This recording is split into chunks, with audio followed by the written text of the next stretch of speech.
Guys, कैसे हैं आप सब? हे बाबू नहीं गगन के घर में जाने लो। ओ, राधे बाबू के बेटा। हाय बबुनिया।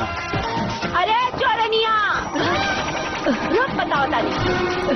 हेने आ हेने रे तोड़त चलल पर। हाँ भैया उनका हार्ट फेल हो गए।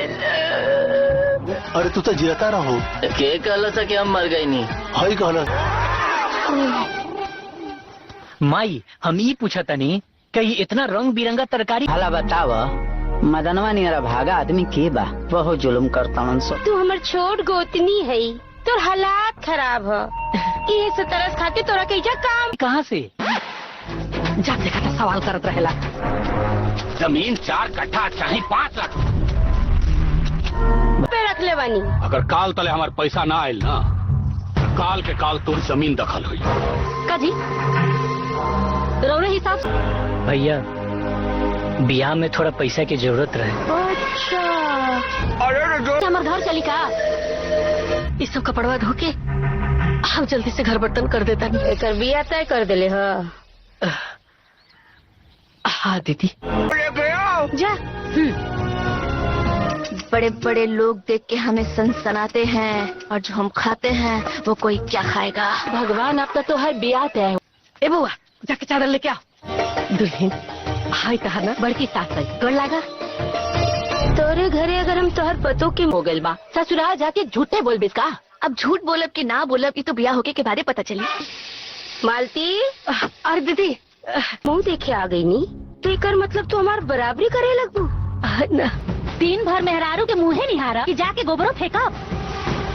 जब दोनों परिवार सगे पटी। ए भैया हमनी के बीच में ही प्याज के लेन देन के तो बात ना भइल रहे ना। एकदम बकलोले हुआ का इतना सारा पैसा दार हैं तो मयरिया कब ने कर फिर इतना अमीरी और गरीबी का है।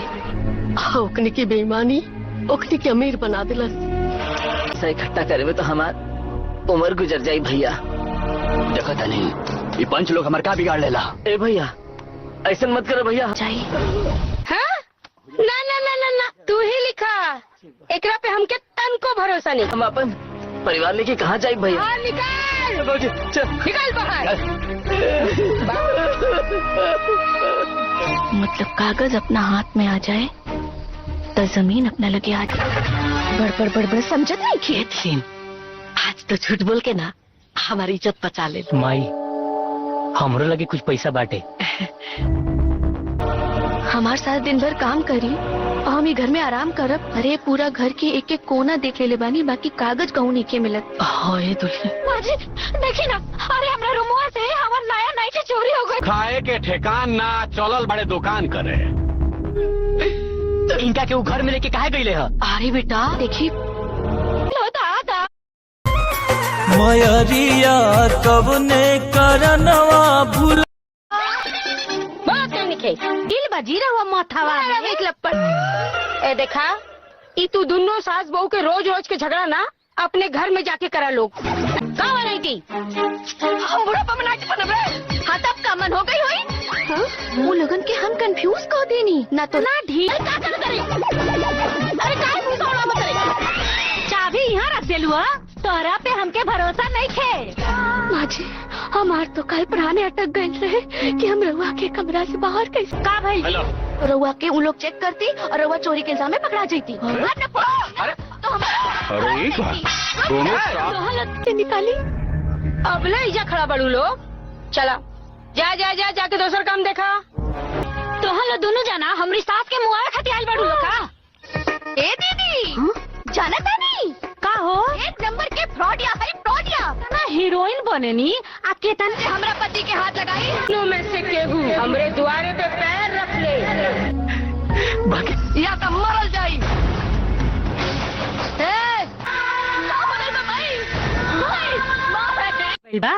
यहाँ से कहा तानी कि ढीला करा दी सुनते नहीं खान। तू केकरा में इतनी औकात? कोई ना सोना जैसन बेटा के रुआ दिला सन। रउआ समझ रहे ओकरा खातिर हमने के माफी मांगतानी। अरे बाप रे बाप ये तो बिजली के करंट से भी तेज दिया हो। ते हमरा से बिना बतौले कान चुरावे वाली कला और हमार झूठ बोले वाली कला, वहाँ से काल जौन गलती हो गई। तू लोग कितना भरोसा कईनी हम। दोनों सास पटो कहतना कोटावे गांव में हमार मान प्रतिष्ठा डुबा देलू। तू ते ओकरा खातिर चोरी करबे? काहे ना करत चोरी अब? रिंकुआ के पापा के बुलाए। अरे करासन ए भैया टीका करत रह लोग हो कि तू तो अपन जमीन के खातिर हमने अपन जान लगा दे। अरे अम्मा जी जल्दी। दोस्तों नमस्कार, आप सभी का स्वागत है हमारे चैनल में फनी ब्लॉग में। दोस्तों फिर से आ चुका है जो है ऋषिता दीक्षित का मूवी है